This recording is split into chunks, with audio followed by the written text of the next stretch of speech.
नाग पंचमी कथा।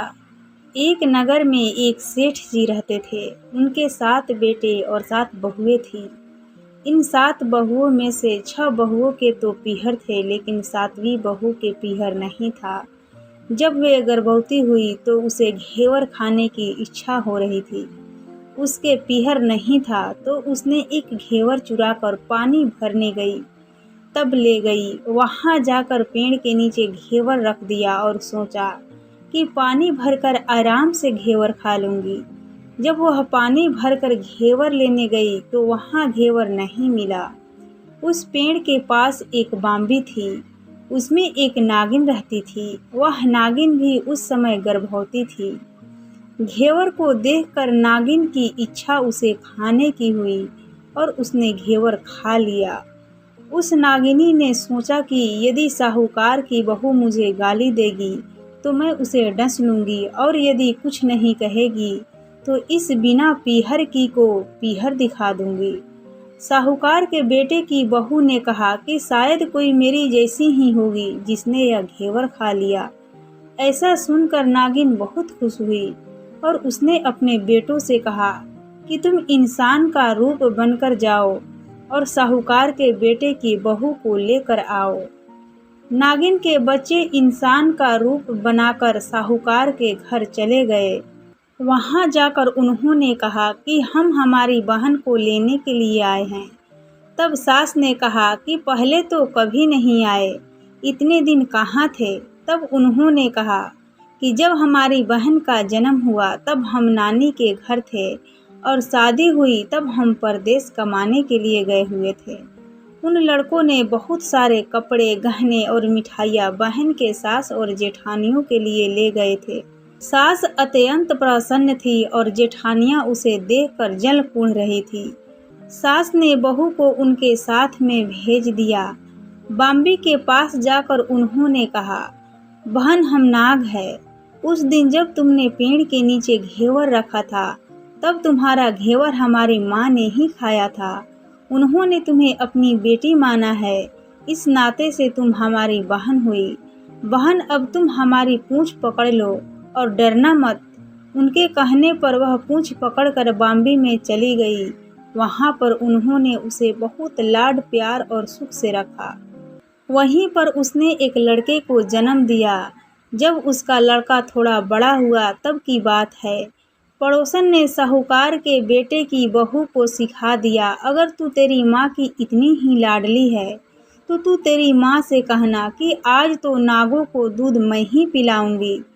पड़ोसन का ताना उसे सहन नहीं हुआ। वह माँ से जिद करके नागों का दूध ठंडा करने लगी।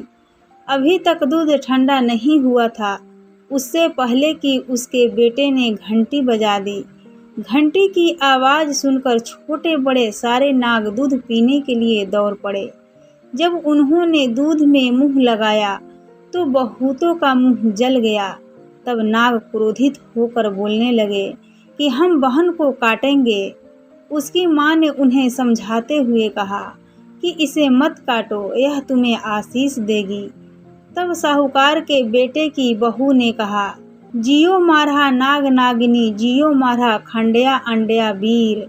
वीर उठावे देख नीरो चीर, चीर तो फट जाओ पड़े वीर जीता रेवे। थोड़े दिन बीत जाने के बाद पड़ोसन ने फिर से ताना मारा कि यदि तेरी माँ तुझ पर विश्वास करती तो तुझे 7वें कोटे की चाबी दे देती।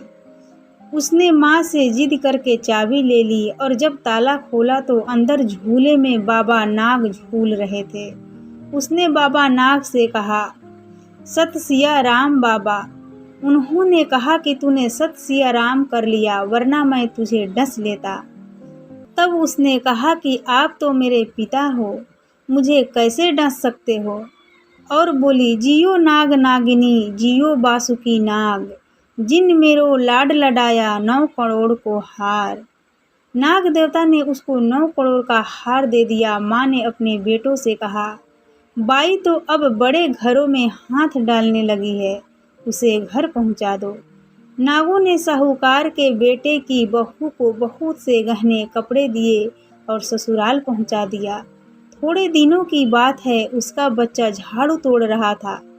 ताई ने कहा, झाड़ू मत तोड़, इतना तोड़ने का शौक है तो तेरे नाना मामा के यहाँ से लाया होता। सांपों ने सुन लिया, माँ से जाकर कहा। माँ ने कहा, 2 झाड़ू सोने की बनवाओ, 2 चांदी की बनवाओ और दे आओ। ताई देखकर जल गई, कहने लगी, इसके तो ताने मारने से धन बढ़ता है। कुछ दिनों के बाद की बात है, बच्चा गेहूं बिखेर रहा था। ताई ने ताना मारा, गेहूं बिखेरने का शौक है तो नाना मामा से ले आता, हमारे यहाँ तो मत बिखेर। सांपों ने सुन लिया, जाकर माँ से कहा। माँ ने कहा, 2 बोरी दाने सोने की गढ़ाओ, 2 बोरी दाने चांदी की घड़ाओ और दे आओ। ताइया और जल गई, कहने लगी, इसे ताने मत मारो, इसका धन बढ़ता है। छोटी जेठानी लकड़ी लेने गई, वहाँ सांप था। उसने सोचा सबसे छोटी को भेजना चाहिए, सांप उसे खा जाएगा तो मुसीबत मिट जाएगी। छोटी बहू लकड़ी लेने गई तो वहाँ सांप बैठा था। बोली, भैया राम राम। सांप ने झट से बिछवे दे दिए, पहनकर छम छम करती चली आई। जेठानियाँ देखकर जल गई। 2-4 दिन बाद पान की गड्डियों में एक सांप देखा तो बड़ी जेठानी ने सबसे छोटी को पान लेने भेजा। उसने सोचा आज अवश्य सांप काट लेगा। सांप को देखकर छोटी बहू बोली, भैया घर के क्या हाल चाल है? घर में सब ठीक तो है? सबको मेरा राम राम कहना। सांप ने मुंदड़ी पहना दी। जेठानियाँ फिर जल कुंड गई। उसका पति दुकान से आया, तब सिखा दिया कि तेरी बहू के तो सांप बिच्छू से दोस्ती है। साहूकार का बेटा अपनी बहू से रात को कहने लगा, सच सच बता, सांप बिच्छू तेरे क्या लगते हैं जो तुझे काट खाने के बजाय गहने दे देते हैं? बहू ने कहा, वो तो मेरे भाई भतीजे लगते हैं। फिर उसने सारी बात अपने पति को बताई। पति ने कहा, तो क्या तेरे भाई भतीजे तुम्हें ही बुलाते हैं? कभी अपने जमाई को यानी हमें तो बुलाते नहीं हैं। आने कोने में छुपे सांपों ने बात सुन ली तो जाकर अपनी माँ से कहा।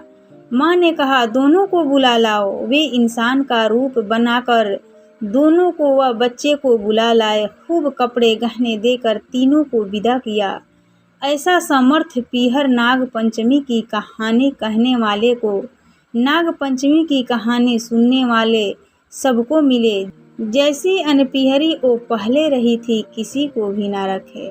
तो दोस्तों, ये नाग पंचमी की कथा आपको कैसी लगी, कृपया हमें कमेंट बॉक्स में कमेंट करके ज़रूर बताएं। और साथ ही अच्छी लगी होगी तो अपने दोस्तों के साथ ज़रूर शेयर करें। और साथ ही इस चैनल को सब्सक्राइब कर ले और बेल आइकन को प्रेस कर ले, ताकि जो भी नई कहानी वीडियो आए उसका नोटिफिकेशन आप तक पहुंचे। तो दोस्तों, हम विदा लेते हैं, फिर मिलेंगे ऐसे ही नई कहानी वीडियो के साथ। तब तक के लिए आप अपना ख्याल रखिए, अपना ध्यान रखिए, खुश रहिए और खुशियाँ बांटते रहिए, क्योंकि खुशियाँ बांटने से ही बढ़ती